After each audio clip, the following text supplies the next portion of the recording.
Hey, everybody, and welcome to this episode 224 of the Thought Team Navigating Now virtual roundtable series. As always, I'm Anthony Ewing, co-founder, CEO here at Thought Team, and we are 224 episodes in. Gosh, we were doing some math earlier today, and we're just about 5 years strong with Navigating Now, bringing perspectives to you on a week-to-week basis. We go live every Thursday at 3 p.m. Central. You can find today's episode and all future episodes at thoughtteam.com/live. And that is the new thoughtteam.com/live. We just launched our new website today. It is chock full of who we are and what we do. And /live is a wonderful repository of all of our previous episodes that are now searchable by topic. So we invite everybody who's tuning in here on LinkedIn, on YouTube, on Facebook to visit us at thoughtteam.com/live and check out the new Navigating Now repository. This is episode 224. The topic here is leading with accountability and empathy. Two words that are almost juxtaposed in today's world. And I'm really excited to bring forward our guest in this discussion today. His name is Oliver Liao. He is the global head of learning and development at Block. And he's a first-time Navigating Now virtual roundtable series guest. Oliver, how are you? I'm doing great. Thanks for having me, Anthony.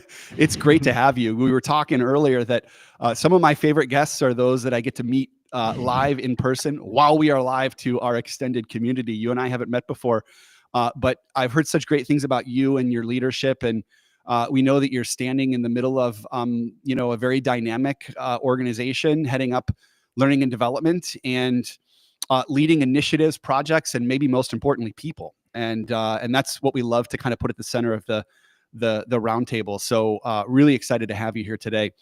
Oliver, I'll open with maybe a bit of an icebreaker question that I love to ask folks, because I love to take people back to their childhood. You learn so much about somebody when you ask them to go back to their childhood.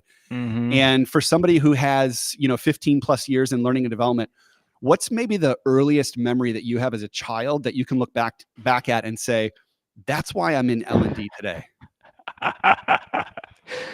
Anthony, that's such a good question. So some things that people don't know, it's like, how often do you talk about your personal life with your coworkers? Is that my father is actually, or he was a university, like community college professor. And just knowing that he did that as I was little, being in front of people, chatting, and he was always like a talker. He would talk. Oddly enough, I became an introvert, but when you're facilitating, you have to turn that light on, as I'm doing right now.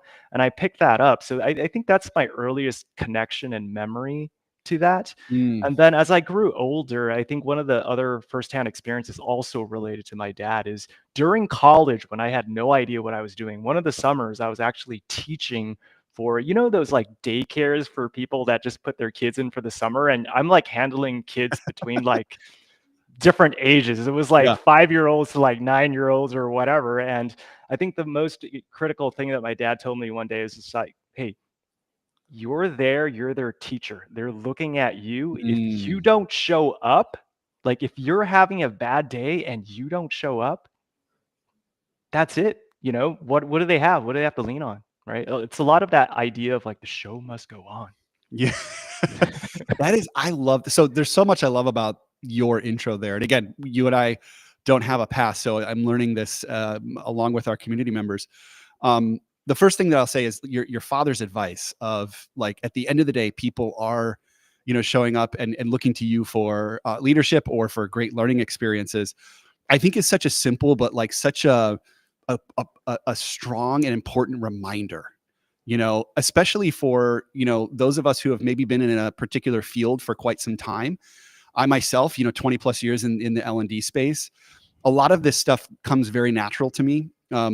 But at the end of the day, as a leader and as a facilitator, you do get the privilege every day of people showing up and looking to you for direction, looking to you to create the space, looking for you to deliver information.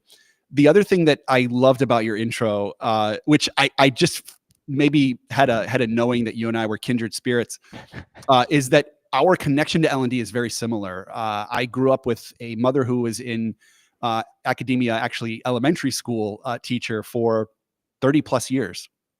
And I've told this story. This is probably the most repeated story on Navigating Now, because I love talking about, childhood and making those connections. But I grew up going to my mother's classroom in the summers, and she would take myself and my sisters because, daycare, that was our daycare. It was like just running around with our mom. And she would take us into her classroom and she would be setting it up for the school year. And I remember being so interested and fascinated in the environment that she would create for her third graders, the different zones that she would create, and the flow of traffic, and making sure that everything was colorful and lively and engaging. And I didn't know it at the time, but it was really, really the seed of this passion that I have for designing and delivering great learning experiences, and more specifically, creating great environments for people to grow and learn. So I love that you had that influence from your father. Do you get to talk to him about that today? You know, I should. So thank you for reminding me that. I'm like one of those sons that's like good and bad at the same time. It's like I'll call them every now and then, but I feel like in my heart, it's like I should be talking to him every day, but I'm such a terrible individual. But when we do connect the next time, I think I'll share with him with that. I do have something else that I shared with him before that really touched him, but I don't think it's necessarily like in this realm of like Yeah. why I got into learning and Yeah. development. It's a totally different story Wow. another time, unless If you're there's deeply curious. That's okay. I mean, if I'm learning, anything about my folks as we go older, it's those reminders. I think sometimes that the influence that they've had on us are really important. But let's bring it forward a little bit more. Kind of where we're at today. Tell us a little bit about what you do as a learning leader. Yeah, I think one of the challenges today, and it's like you could think about the general, like, oh, you do L&D. It's like, okay. I think the biggest challenges today that we're facing right now a lot is dealing with like, how does technology scale with learning, right? Mm, And how do we begin to, in a way, embed that into the way that people work so that they're constantly learning over time and they could find the access to the right resources. And it comes down to essentially like, what are the existing systems that we have? What are the existing business needs that we're hearing from our leaders? And how do we then find the resources to begin connecting those dots? I think that's really it. And then, of course, there's the typical things of like, well, there's the onboarding piece, there's like a leadership piece, yeah. and there's subsets of leadership as like coaching new Yeah. managers that I think everyone here probably knows. So I'll just like pause right there and instead No. focus on what I noted. Yeah, I love that. It's almost as if the last 5 years, I'm not saying previously we had the blinders on to the standard, day to day of training, onboarding, and designing experiences, et cetera. But I will say that in the last 5 years, these kind of like global mega trends have almost thrust their way into our environment. Like not even just like I'm looking through the dashboard. It's almost like they came to us through the dashboard. Some of them like kind of came crashing through, whether we like it or not. I would say the switch to a hybrid or virtual first environment with the pandemic was maybe one of the first major global mega trends that directly impacted learning and development. And it was a catalyst to a lot of organizations coming to us and saying, hey, like, how do we solve for this? It's also what put us at the table with a lot of senior leaders within our organization to help solve for that. And I do think this technology piece is maybe just as big, if not bigger, where organizations, yes, are going to be deploying a lot of resources across a lot of functions on how to leverage technology, but they might be looking at L&D first to say, how do we leverage this? What do we do with it? To attract, retain, and develop our people, because our people are going to be using it outside of these walls, whether we like it or not. Is that kind of a fair assessment of this as a global megatrend? Anthony, absolutely fair assessment. I Yeah, mean, everyone within our organization is grappling with technology, specifically artificial intelligence, LLMs, all that yeah, stuff that you've likely heard of, and what could we do with it, right? It could be a matter of optimizing processes. This is public information on our side of the house. Our company has a kind of like an open source development product today called Goose, which is essentially kind of like a GPT type of platform. I'm not a technical person, I but love the it's name. similar to like a GPT, yeah, Goose. And you're able to essentially use that to help assist in creating and developing automation programs, Mm, what have you. And because we mm, are the developers of that, one of the recent charters essentially is just like, as every employee, it's like, I want you to just test this. I want you to use it, because when you put it in the hands of people that aren't just engineers that are designing it, you come up with very different solutions or ways yeah. that you could approach things. And engineers can't solve for that. Only those people have do. And every week we kind of have this update of like what people in different departments have done. So it's like the compliance team is doing this week, or like the legal team is trying this, and it's just really cool stuff. That's so interesting. You're maybe one of the first that I've heard whose organization is, almost encouraging their employees to play with, work with, develop some of this technology on their own. It's almost the opposite of maybe what is the norm in kind of the enterprise space, which is large organizations are, second, third, fourth to actually adopt some of these technologies, and by the time they do, you know they're trying to create their own proprietary technology. By the time that gets in people's hands, it's 10 steps behind what they have access to in the public domain. And so I love that, your organization there at Block are maybe on a little bit more of the innovative side and I wouldn't even say innovative. I'd say almost like the realistic side of this technology in terms of how quickly it's going to be in folks' hands. How has that program gone for you all?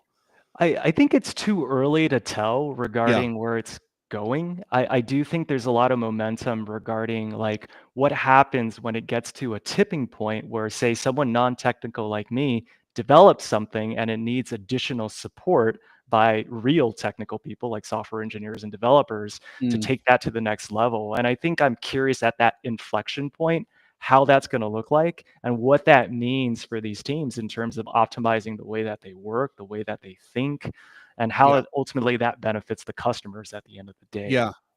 Yeah. And have you seen Goose make its way into the L&D realm? Like, are there any interesting projects where this technology is being applied to the learning experience? We're playing around right now for Yeah. sure. One thing that I've dabbled with essentially is succession planning using Goose, Mm, where it's able to, in a sense, assess and input, think about all the things and see it all mapped out in a chart and an interface that's typically better than a lot of the what's it, HRIS systems that are out there yeah. in the market.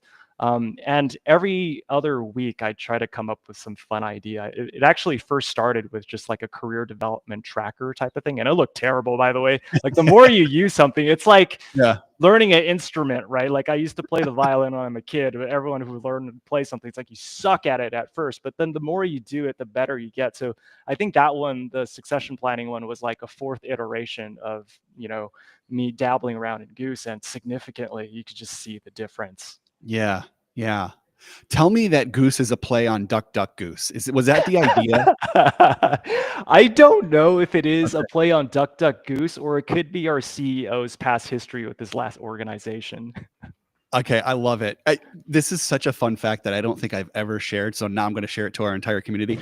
But well before dating apps were a thing, a few of my friends and I was living in New York. It was like a Sunday, mid-afternoon. We were out for pizza, and we developed a concept for a dating app by the name of Goose, and it was a play off of Duck Duck Goose, like finding the right person, Duck Duck Goose. Um, and when you got a match, it was going to have the actual sound of a goose honking.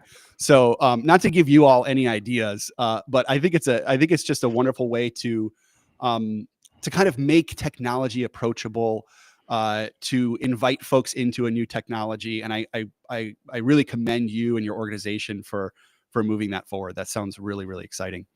Um, Today's topic, though, is about leading with empathy and accountability, and I love that we started with a little bit of the kind of like science of L&D and some of the trends. But at the end of the day, you're a learning leader, which means that you lead more than just learning experiences. I assume you lead a team. Tell us a little bit about your team, the team that you work with, and the team that you work for.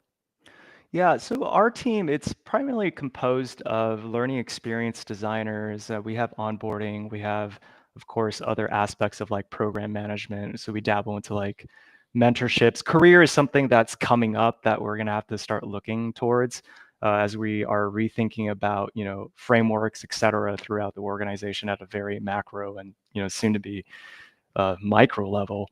Yeah. And for the most part, my day to day is essentially hearing from what the partners, HR business partners, and also organizational development partners on what is it that the business needs, right? And of course, I think there's a lot of people who are in these positions where it's like sometimes it may just be the loudest person in the room that Yeah. gets the message across, but it may not be the big problem. So I think our goal as these leaders is to think about like, well, what really is the big issues that are happening? How can we distill it? Because the challenge is sitting in learning and development in the centralized perspective, typically under the HR org, is that like you have to pick your battles. You Mm, can't necessarily always say like, oh yeah, let's do that, let's do that, let's do that. And then at the end yeah. of the day, everyone's burnt out and you're not able to Yeah. deliver on anything, or your agenda is just not so focused. So you want to align that to like the big ticket items and understand like where does it make the most amount of Yeah. impact, and then invest those resources in those and pursue them. Yeah, you're touching on something that like I've personally as a leader been focused on over the last 12 to 18 months. As our organization has grown, the demands on us have gotten a little bit heavier, and so as a leader of people, this idea of like prioritization, picking your battles, enabling your people to help self prioritize has really come into focus for us here. And I do find myself at times, and I'm curious if you ever can relate, um, almost, kind of surface level encouraging our folks to really, hard prioritize, but also being really excited about all the stuff that we can do. And I oftentimes walk away from these conversations that are around prioritization, asking myself, like, did you really enable this person to truly prioritize? Did you help them take things off their plate that might not be worth their time? Or are you just kind of like talking the talk? But yet the expectation for them is that I've still got to get it all done. Like, this is a very vulnerable side to my leadership, which is there's almost a certain sense of guilt when I walk away from these conversations. Like, man, am I really helping my folks clear their plate when they need to? Am I really helping them step away when maybe they feel overwhelmed? And I'm curious if you have any, best practices or insights in helping your team prioritize. Yeah, I think in terms of, yeah, I totally agree with you. It reminds me of aspects of like you go to like executive offsites, and then it's like the end of the day, you end up with this giant, massive spreadsheet of things, and you're like, Stuff to well, do. we could Yeah. only do like 5, but it ends up being 10, right? Or Yes. something along those And your lines. name's on 7 of them. Yeah. Yeah, exactly. So I think really the challenge is having really deep conversations. And I listened to like the previous one that you did with coaching, and I think there's a lot of just like actively listening to Yeah. people and really understanding what the problem is at hand and how much it actually matters. And then Mm. it breaks down to the practice of like, I'm a big fan, and this may sound really old, but it's like, if it ain't broke, keep using it. So Eisenhower has this matrix of like do, schedule, delegate, and delete, right? Yeah. And I think the idea here, at least I feel for a lot of high level planning, is like there's a lot of do and schedules, right? Mm. So the focus here is just to understand it's like, what are the things that really need to be done first? Yeah. And what are the ones that could be scheduled later, even though they're important, but they don't necessarily all have to be scrambled to be done at Yep. the same time? And instead focus on those and get the job done. Because Mhm. in reality, it's like, yes, we do have to do all 10, but it's like, hey, if you could do these two really well in the next month, that's what I want you to focus on. And if you have time on the side to chip away on those, then go ahead and do that. And Yeah. I think it's also part of the idea of like being empathetic as a leader, to Yes. be able to set expectations of just like, especially for people that tend to not really know like what direction to take, they feel overwhelmed, to just help them source their focus. Yes. Yeah. Yeah. And that's where I was hoping you were going, because it sounds like, when you think about having deeper, I'm hearing you say deeper conversations, active listening, that is a certain sense of empathy that I think is required of us as leaders. And, the title of today's episode is Leading with Empathy and Accountability. And, we've done a handful, if not 10 plus episodes on leading with empathy. Empathy has become, almost a new required skill of today's leader. And I think those leaders that maybe lack empathy or don't have appreciation for it have definitely fallen off over the last few years because it's almost been this like critical required ingredient. And so there's been formal training on empathy and, how to ask high impact questions and how to really truly, understand the needs and the emotions of our folks. And I'd say that, employees in general, their expectations for an empathetic culture, it's kind of the norm. It's the standard now. But I'm curious, this topic of balancing empathy with accountability, like maybe I'll just have you open the conversation up, because these two words almost like, by definition, some might say like conflict with each other, right? Like, and they don't have to, I think is the thesis of today's episode. But, when you put empathy and accountability in the same room, what happens, I guess is my question for you. Like, how would you frame this juxtaposition?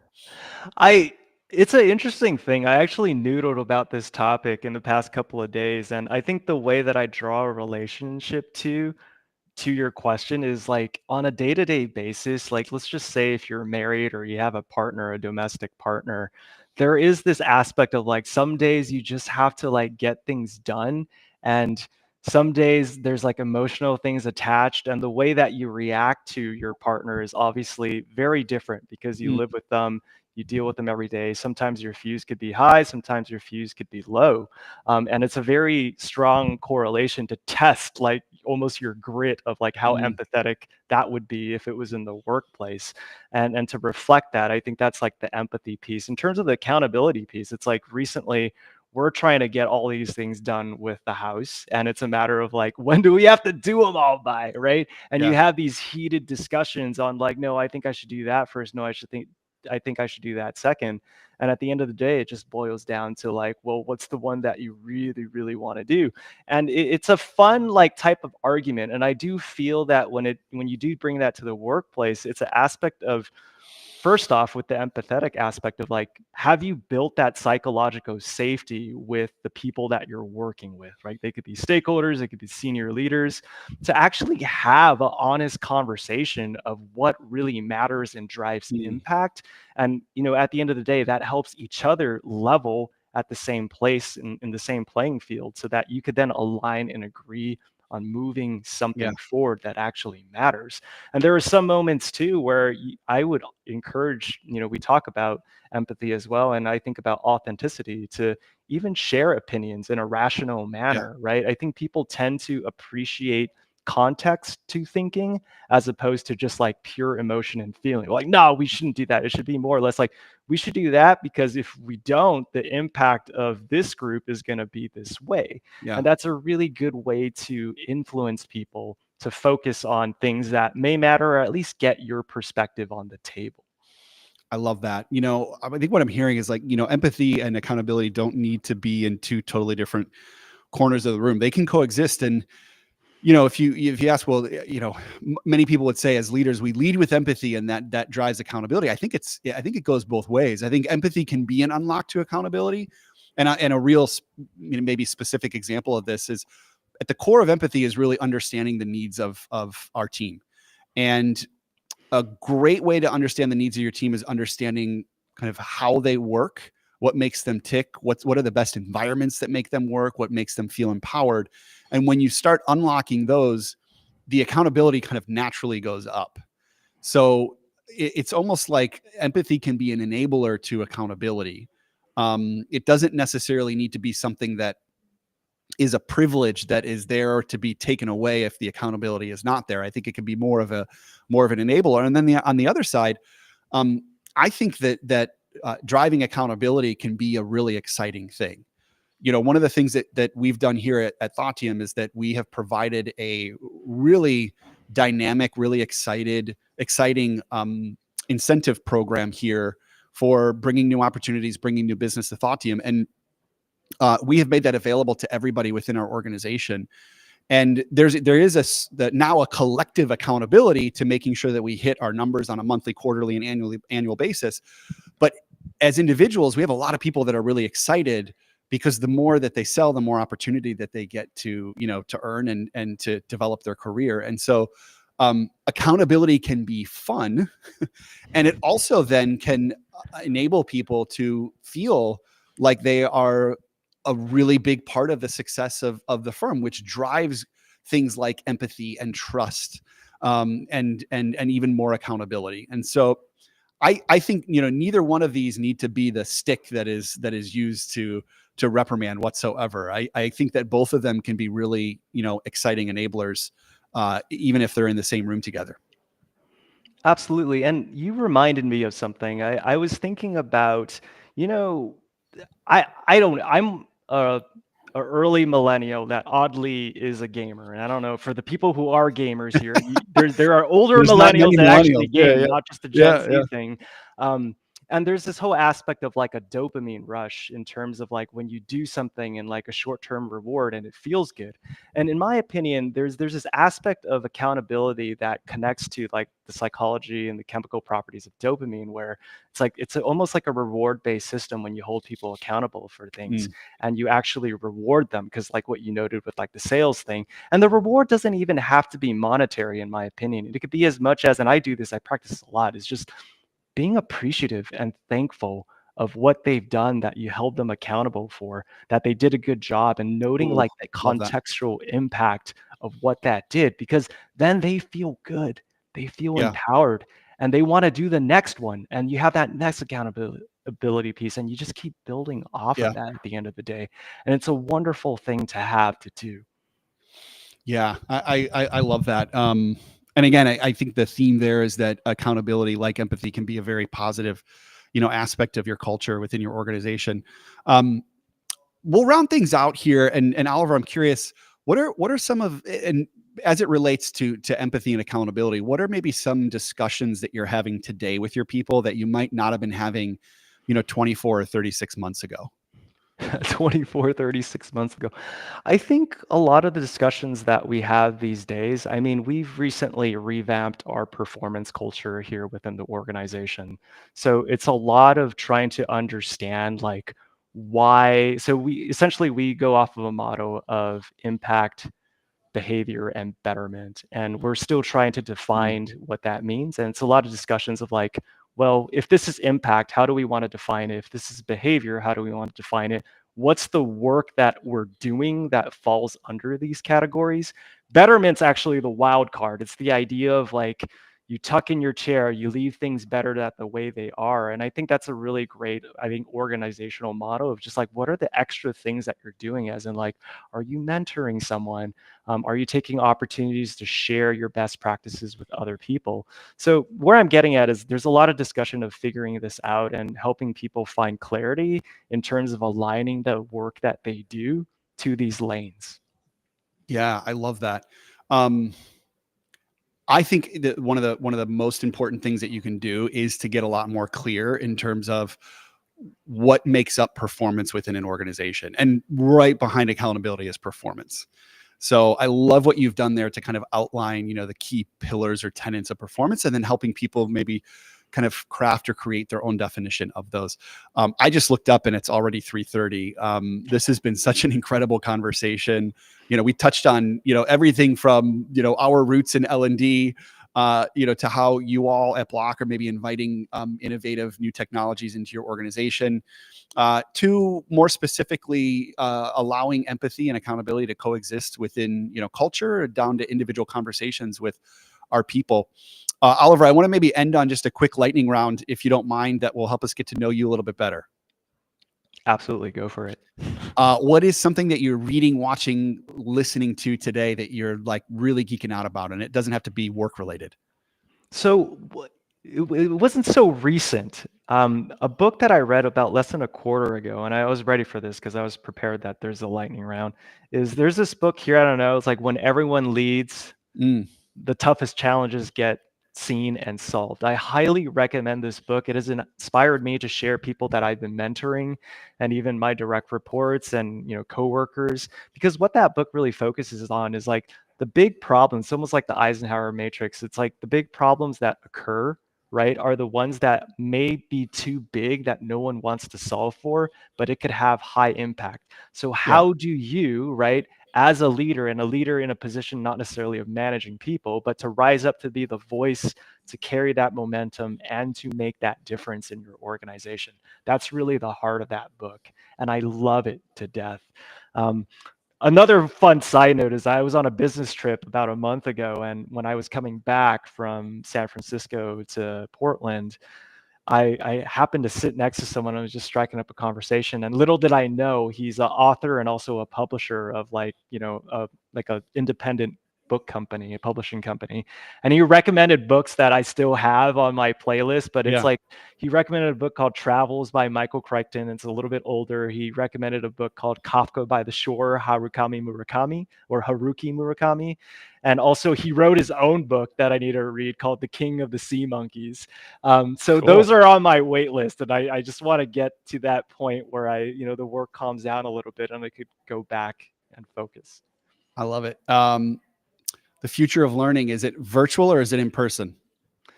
I would say it's hybrid and Yeah. I will give some more context there. I think there are organizations that you heard of that are wildly successful and they're completely remote. And then you have organizations, traditional, and then you have those that, went back and forth. Our company these days are beginning to see more of like offices as communal spaces where people get together Yeah. to meet, to have offsites, to build relationships, right? Not so much of a place to work on a day-to-day basis. So hence hybrid. I love that. Yeah, we just moved into our first headquarters space here in Chicago, and we easily see this more as a place of community amongst our team than it is a place to. Yeah, yes, you can come in and focus and heads down work, but at the end of the day, I mean, we've got most of our team in this week, and it's an opportunity for us to connect and collaborate in unique ways. Last question, and we ask everybody this question at the end of Navigating Now. Oliver, I want you to think of one thing that you admire about yourself. And I want you to finish this sentence. If the world were a lot more like Oliver, it would be what? If the world was a lot more like Oliver, it would be thoughtful. I love it. And I think again, it comes from my father. He's a very Yeah. thoughtful individual, sometimes to a fault, and it gives you the ability to think through things and also moments to even remind yourself that you're being triggered and to pause, slow down, and I be love that. thoughtful. Yeah, I love that. Well, this has been a very thoughtful conversation, Oliver. I so appreciate you coming in and sharing your perspective and your leadership. We're excited to have you a part of the Navigating Now community, and we wish you luck in all of your leadership and your personal and professional endeavors. Thank you so much. All right, we'll see you soon. Yep. All right. We want to thank Oliver Liao for joining us in this episode 224 of the Thought Team Navigating Now virtual roundtable series. We go live every Thursday afternoon at 3 p.m. Central. We, again, want to thank particularly our LinkedIn community. Every week we get great feedback that folks stop by in the LinkedIn feed, or maybe they're watching their episode after it's been gone live. And we just so appreciate your feedback. We will continue to show up every Thursday, 3 p.m. Central. Check out our new website at thoughtteam.com and thoughtteam.com/live for all updates to Navigating Now. We wish you a wonderful rest of the afternoon and a great weekend. We'll see you next week.